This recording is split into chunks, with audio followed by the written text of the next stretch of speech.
Ladies and gentlemen, ஆரம்பிக்கலாமா? நான் வரணும்னு ரொம்ப ஆசைப்பட்ட போல அதான் வந்துட்டேன். I like the way. அது வர வழியில என்னோட ஃப்ரெண்ட பார்த்தேன். அவளுக்கு ஒரு டவுட் இருக்குன்னு சொன்னா. அதான் அவ வீட்டுக்கு போய் அவ டவுட் எல்லாம் கிளியர் பண்ணிட்டு அங்கிருந்து பக்கத்துல தான் வீடு, நடந்தே வந்த. அதான் லேட் ஆயிடுச்சு.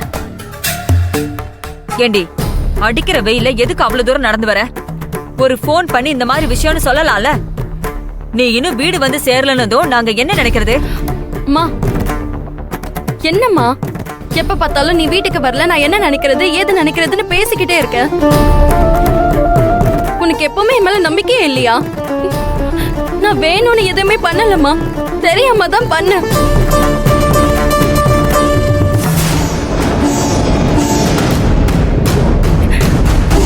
ஏய் என்னடி, என்ன இது? இதுக்கு போய் யாராவது அழுவாங்களா? மா இப்படிலாம் பேசாதம்மா. அவளே இந்த வெயில்ல டயர்டா வந்திருக்கா. போய் ரெஸ்ட் எடு போ.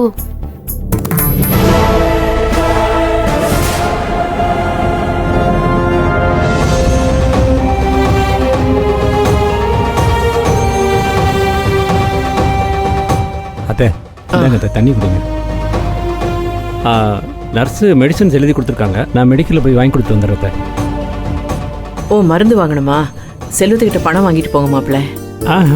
இருக்கட்டும் அத்தை, அதெல்லாம் நான் பார்த்துக்கிறேன், ஒன்றும் பிரச்சனை இல்லை.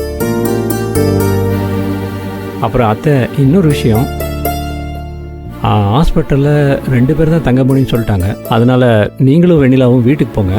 மதி வேறு தனியாக இருப்பா இல்லையா? நானும் செலவும் இங்கிருந்து பார்த்துக்குறோம். ஐயோ, உங்களுக்கு எதுக்கு மாப்பிள்ள சிரமம்? நீங்களும் வெண்ணிலாவும் வீட்டுக்கு போங்க, நானும் செல்வம் இருந்து பார்த்துக்கிறோம். எனக்கு ஓகே தான். நீ எங்கே வரப்போற? அத்தை எப்படியும் மாமாவை காலையில் தான் ரூமுக்கு மாற்றுவாங்க. காலையில் நீங்கள் வந்து பார்த்துக்குங்க. இப்போது நானும் செல்வமும் பார்த்துக்குறோமே. அது மட்டும் இல்லை அத்தை, நீங்களும் சாப்பிடணும், மாத்திரை போடணும். அழுது ரொம்ப டயர்டாயிட்டீங்க. இங்கே நிம்மதியாக தூங்க கூட முடியாது. அதனால் நீங்கள் 2 பேரும் வீட்டுக்கு கிளம்புங்க.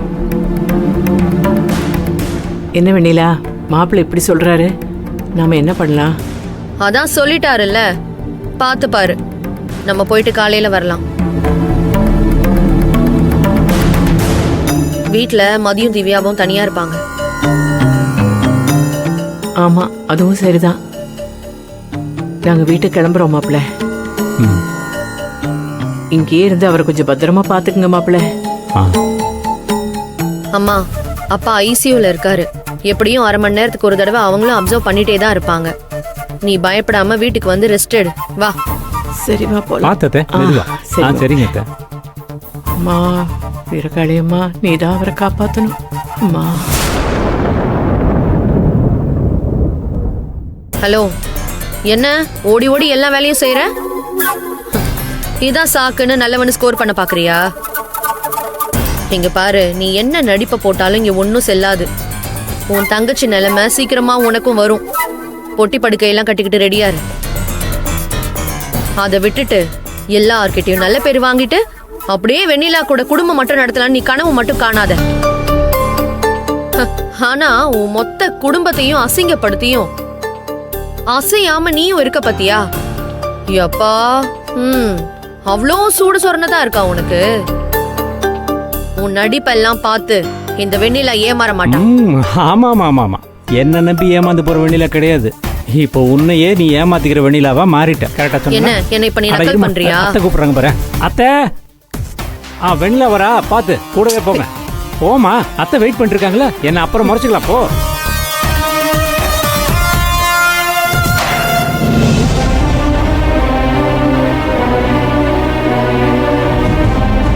செல்வம்,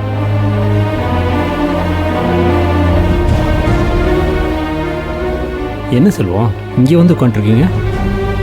எதை நினச்சி இப்படி கவலைப்பட்டிருக்கீங்க? மாமாவை பற்றியா, மகாவை பற்றியா, இல்லை உங்களை பற்றியா? எதை பற்றி யோசிக்கிறதுன்னு தெரியாமல் உட்காந்துருக்கேன். உங்கள் நிலைமை புரியுது செல்வம். மகா சொன்னால் புரிஞ்சுக்கிறவ தான். நீங்கள் மகா கிட்ட பேசுங்க. முடிஞ்சால் நேரில் கூட போய் பேசிட்டு வாங்க. நான் இங்கே நைட்டு பார்த்துக்கிறேன். ஐயோ, நான் மட்டும் இப்ப மகாவை பார்க்க போனேன்னா அம்மா ருத்ர தாண்டும் ஆடுவாங்க. அவங்களுக்கு எப்படி தெரியும்? அத்தையும் வெண்ணிலாவும் வீட்டுக்கு கிளம்பிட்டாங்க. இங்கே 2 பேர் தான் தங்க முடியுமா? கிளம்புறேன்னு கூட சொல்லாம போயிருக்காங்க. அம்மாவுக்கும் பொண்டாட்டிக்கும் நடுவுல மாட்டிக்கிட்டு தவிச்சுக்கிட்டு இருக்கேன். இத்தனைக்கும் மகா எவ்வளவு முடியுமோ அவ்வளவு விட்டு கொடுத்துட்டு தான் போறா. அம்மா பண்றது அநியாயம்னு தெரிஞ்சும் ஒன்னும் பண்ண முடியாம இருக்கேன். பாவம் மகா. அதுக்காகத்தான் சொல்கிறேன், நீங்கள் மகாவை நேரில் போய் பார்த்து பேசுங்க. பேசி முடிச்சுட்டு திரும்ப வாங்க. ஆனால் அவளை போய் பார்க்காம இருக்காதீங்க. இதோ மகா தான் ஃபோன் பண்ணுறா. நீங்கள் பேசிட்டு இருங்க, நான் மருந்து வாங்கி வச்சுட்டு வந்துடுறேன். சரி.